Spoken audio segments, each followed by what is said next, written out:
소망을 가진다는 건 눈에 보이는 이 세상을 떠난다는 뜻이 아닙니다. 사실 이 세상을 위해 가장 많이 일한 그리스도인들은 바로 다음 세상에 대해 가장 많이 생각했던 이들이었습니다. 로마 제국이 기독교 국가로 전환하는 데 토대를 놓은 사도들이나 중세를 확립한 위대한 인물들, 노예제도를 폐지시킨 영국의 복음주의자들이 지구상에 이 모든 흔적을 남길 수 있었던 건 그들의 마음이 천국에 사로잡혀 있었기 때문입니다. 천국을 지향하면 세상을 덤으로 얻을 겁니다. 그러나 세상을 지향하면 둘 다 잃게 됩니다. 하지만 천국을 바란다는 건 정말 어려운 일이죠. 천국에 가면 세상을 떠난 가족이나 친구들을 다시 만날 수 있겠다 라고 생각하는 정도죠. 이렇게 천국을 바라기가 어려운 이유 중 하나는 우리가 그 훈련을 받지 못했기 때문입니다. 우리가 받는 교육은 전부 이 세상의 마음을 붙들어 놓는 것들이었으니까요. 또 다른 이유는 천국을 정말 바라는 마음이 있을 때조차 우리 자신이 그걸 깨닫지 못한다는 겁니다. 우리가 진정으로 우리 자신의 마음을 들여다보면 우리가 이 세상에서 얻을 수 없는 무언가를 바란다는 사실, 그것도 간절히 바란다는 사실을 알 수 있습니다. 세상에 있는 온갖 것들은 우리가 바라는 걸 주겠다고 약속하는데요. 항상 그 약속을 지키지 못합니다. 갈망을 처음 느낀 순간에는 잡을 수 있을 것 같았는데 결국은 현실 속에서 사라져버리고 마는 무언가가 있죠. 여기에 잘못 대처하는 두 가지 방식이 있는데요.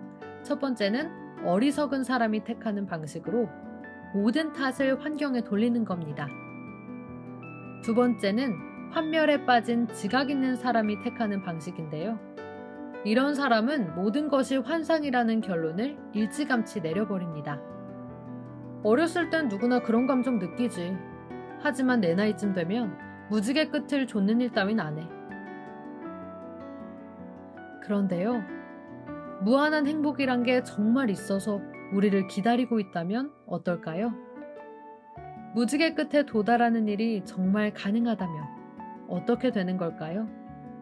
이제는 올바르게 대처하는 방법을 알아보겠습니다.